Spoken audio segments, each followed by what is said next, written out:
Hello, good morning po sa inyong lahat. Welcome back to my channel. I'm Wilby TV. Nagba-vlogs po ako ng iba't ibang uri ng halamang gamot. Nagtuturo din po ako ng tips tutorial tungkol sa mga halamang gamot. Kung bago lang po kayo dito sa channel ko, huwag niyo kalimutan mag-subscribe, mag-likes, yung may simbolo pong ganyan. Kung nagustuhan na rin po ninyo yung pag-vlogs ko and tutorial tungkol sa iba't ibang halamang gamot at mga iba't ibang uri ng sakit gaya ng bawal inumin, bawal kainin at mga habit natin araw-araw, hindi natin alam na bawal pala sa atin yung mga pagkain, mga inumin ay araw-araw naman natin nakakain. Bago po ang lahat, pinasasalamatan ko nga po yung all subscriber, all viewer. Maraming salamat po sa inyong suporta. Sana po ay suportahan pa ninyo yung channel ko para lalo pa pong mag-grow at marami pa po nating matulungan na nangangailangan ng mga libreng gamutan, at sa mga paligid nila may mga natural na gamot na libre lang na dito sa channel ko. Marami nila natutunan tungkol sa mga iba't ibang uri ng halamang gamot. Sana po patuloy pa ninyong suportahan po yung channel ko para marami po pong matulungan na nangangailangan ng gamutan na libre. Ganon din po sa new subscriber, new viewer. Maraming salamat po sa inyong lahat. Sana po ay patuloy pa ninyo suportahan yung channel ko para lalo pa pong mag-grow at marami pa pong matulungan natin mga kababayan natin mahirap sa mga libreng gamutan ay may naitulong po tayo. At ngayon po, bago ko umpisahin, meron na po tayong 300 subscriber. Mahigit sa tulong po ninyo yan ha, kaya yung subscriber ko naging 300. At sa mga comment dito po sa channel, kahit anong channel, meron po talagang basher at meron po talagang good na comment. Huwag po kayo magagalit sa mga ganyang comment o sari-sari komento para malaman ninyo yung mga viewer ninyo yung kinukomment. Comment lang po kayo sa comment description para magawan po natin ang vlog. Kung may gusto kayo pa vlogs, tips tutorial ng mga iba't ibang uri ng halamang gamot, mga sakit, ay bubuunin natin at ating i-tips tutorial dito sa channel ko para yung iba pa ay may matutunan pa at marami pa nilang matutunan na iba't iba dito sa channel. Bago po ang sorry dito. At sa araw po na ito, ang ititips tutorial ko sa inyo, mahilig po ba kayo uminom ng kape? Talaga pong sa mga Pinoy na kagaya natin ay mahilig din tayo sa kape. Yan po ay isang kultura na natin, yung pagkakape simulat sa pool, lalo na yung mga kape na kagaya ng kapeng barako, uso sa Batangas. Sa iba naman, ginagawang kape, sinunog na bigas o kakao. Yung kakao, ginagawang kape. Yung buto niya, binibilad sa sikat ng araw, tapos binabayo. Pagkabayo, ilalagayan kasama yung buto ng kakao. Then, sasalain. Yung katas nun, pinaglagaan. Yun yung lalagyan ng asukal. Napakasarap. Dahil ang kakao, ayan yung ginagawa na chocolate. Okay. Umpisa na po natin kung ano yung tips tutorial natin. Ang tips tutorial ko po ngayon ay yung kape. Ano ang benefits ng kape at kahalagahan sa katawan ng kape. Tips number 1, kapag kayo po ay nasa trabaho gaya ng call center, panggabi po yung trabaho ninyo o mga jeepney driver, kontraksyon o mga nag-overtime ng mga ilang oras o nag-street duty, importante talaga yung kape. Alam mo, nakakapag-boost po yan ng immune system, lalo na kung wala kang sakit na bawal yung kape. Talaga nakakapag-boost, nakakapagkaroon ka ng energetic sa katawan kapag nakainom ka ng kape. Siyempre mainit, di ba?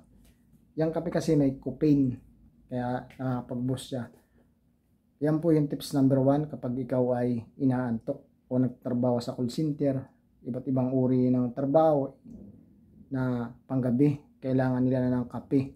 Karamihan sa Pilipino talaga ay nagkakape, 80% na. Bihira na yung hindi nagkakaping Pilipino. Dahil sa trabaho, na-apply na nila para hindi sila makatulog, lalo na kung driver, nagkakape. Lalo na kung medyo inaantok, talagang nagkakape. Iba't ibang uri ng ating kape kasi sa high-tech ng panahon ngayon, di ba?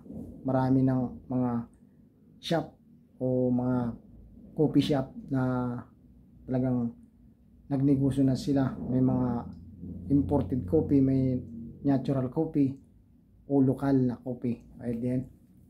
Tips number 2, maganda sa katawan ng tao yung kape, lalo na kung may ginagawa ka, lalo na kung gabi, yung nagre-review ka, may exam ka. Yan po yung maganda. Kasi kung nagre-review ka, siyempre aantukin ka niyan kapag gabi. Kung may exam ka, lalo na, importante po yan na magkape ka. Lalo na kung wala kang sakit na bawal yung kape, ay the best na subukan ninyo magkape. Marami natin kape dyan, may 3-in-1, meron naman na kape, kaping Nescafe, merong lalagyan mga creamy, o saka asukal. Huwag niyo masyadong tamisan kasi baka mandiabetes naman kayo. Yeah. Tips number 2, mahalaga din ang kape doon sa mga tao na medyo nalulungkot o bad mood o may ibang problema. Kapag nagkape ka, lalo kung masarap yung kape mo, sigurado yung bad mood mo o pagkalungkot mo, mawawala yan. Kasi may caffeine yung kape. Kapag nainitan kasi yung tiyan mo o yung katawan mo, nag-iiba yung kanang katawan mo, nag-iiba o yung nagbubus yung brain mo. Gawa na kainom ka ng kape. Pwede yung ang kalimutan mo kung may problema ka, nag-iaway kayo ng boyfriend mo, nag-iaway kayo ng girlfriend mo, o mayroong kinagagalitan sa trabaho. Halimbawa, 100% galit mo, mababawasan, mareres yan ng kalahati kapag uminom ka ng kape. Kasi nakakapag-isip ka ng maayos kapag mayroong uminom ka ng kape. Tips number 4, isa pa rin sa kape o benefits ng kape, yung kapag ikaw ay lasing. Lasing na lasing, nakapag-rest din ng pagkalasing ang kape. Di ba nasubukan mo? Yan ay talagang kuha sa Pilipino, yung kultura na. Kapag lasing na lasing, papainamin ka ng kape na walang asukal. Pinaniwalaan nila ay nakakapag-rest ng pagkalasing. Oo, totoo yun. Kasi kung ba naman lasing na lasing ka, uminom ka mainit ng kape. Pag napasaw ka niyan, di manakbo ka, mawala yung lasing mo. Hindi. Ewan po, yan tama po, nakaka-rest ng pagkalasing yan. Halimbawa 100%, nagiging 50% talaga yung pagkalasing niyo kapag uminom kayo ng mainit na kape, lalo na kung walang asukal.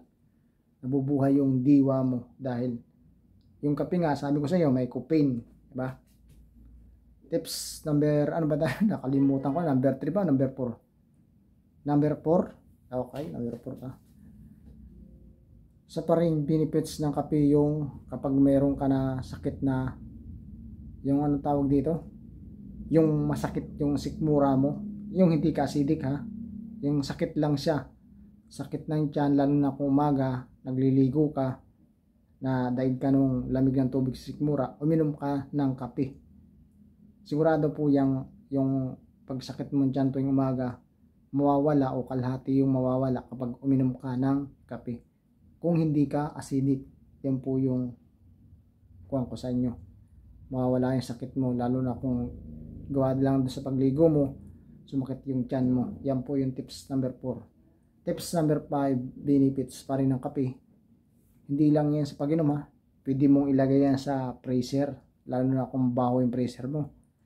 Din kung nangangamoy, siyempre yung freezer, diyan nilalagay yung karning baboy, karning manik, etc. Yung mga hotdog, yung mga raw meat o mga hilaw na pagkain, nilalagay yan, lalo na kung isda, karnin, ako, maamoy yan, lalo na kung hindi mo agad naluto. Lagyan ninyo lang ng kape, lalo na yung kaping Nescafe o etc. Any kind of black coffee, ilagay lang ninyo sa takip na maliit, tapos itihaya ninyo, nakatiwangwang, kaunti lang, ma-absorb niya yung amoy sa freezer kapag mayroon kang kape na nakalagay doon sa isang maliit na takip o may cup na ma-absorb niya nga yung amoy. Yan po yung tips number 5, benefits o kahalagahan ng kape. Tips number 6, kahalagahan ng kape sa katawan, mabubus o kung talagang lungkutin ka, di ba nasabi ko, lungkutin ka, mabubus ka, masakit yung ulo mo, nakakatanggal din ang sakit ng ulo yan, lalo na kung kumpleto yung tulog mo, tapos ang sakit-sakit pa ng ulo mo. Pwedeng kapag nakainom ka ng caffeine, hindi bawal naman sa yung kape, mariris yung kalahati yung sakit ng ulo mo o tuluyan ng matatanggal. Yan po yung ginagawa ko kapag nasakit yung ulo ko, lalo na kung may laman yung tiyan ko, busog ako, tapos biglang sumakit. Ginagamot ko rin po yung kape. Kapag nasakit yung ulo ko, may migraine ako sa vertigo, isa rin po magandang gamot. Pero paalala po ha, paalala, kung kayo po ay buntis, may sakit sa puso, bawal po uminom ng sobra-sobrang kape ang buntis, kasi buntis nga, pinagbabawal. Kahit pumunta kayo sa doktor, tanongin, bawal yung kape sobra-sobra. Pero pwede kang tumikim. Yung may heart attack, lalo na yan, bawal yung may kape. Kung iwasan ninyong uminom kape, iwasan na ninyo kung may heart attack kayo. Ganon din po yung may hika, bawal din sa may hika na sobrang daming kape. Lumasa lang kayo ng kape. Kung umiinom kayo araw-araw ng 3 basong kape, makakalahati na lang, para hindi kayo lalo atakihin ng hika.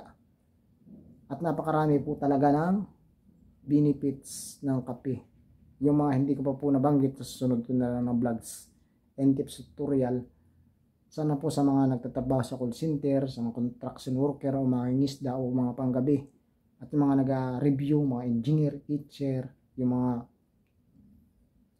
nagtitake ng board exam, talagang napaka-importante pong magkape kayo, dahil nakapag-boost din yung kape natin sa ating migraine. Lalo na kung nagre-review nga, uminom ka ng kape, subukan mo. Inom ka ng kape tapos mag-review ka, di ba? Nakapag-boost yan ng brain natin kasi may caffeine.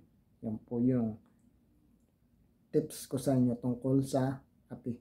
Mga benefits ng kape o mga benepisyo nito sa ating katawan. Sana po ay may naintindihan kayo sa pinagtitips tutorial ko po. Sana po ay, kung hindi pa po kayo nakaka-subscribe sa nanonood ng videos nito, please lang po, pwede po bang makahingi ng tulong sa iyo? Paki-subscribe na lang po. Thank you po. Maraming salamat po sa inyong nag-subscribe na hindi pa nakaka-subscribe. At hanggang dito na lang po. Sa sunod ko na lang pag-vlogs. Tatagdagan pa natin yung mga kahalagahan ng kape o mga benefits. Maraming salamat po sa patuloy na sumusuporta sa channel ko. Sana po ay huwag po kayong magsawa, dahil ito ay palalaguin kong channel ko hanggang sa marami ninyong matutunan. I'm Will B TV. Bye bye. Maraming salamat po sa inyong lahat.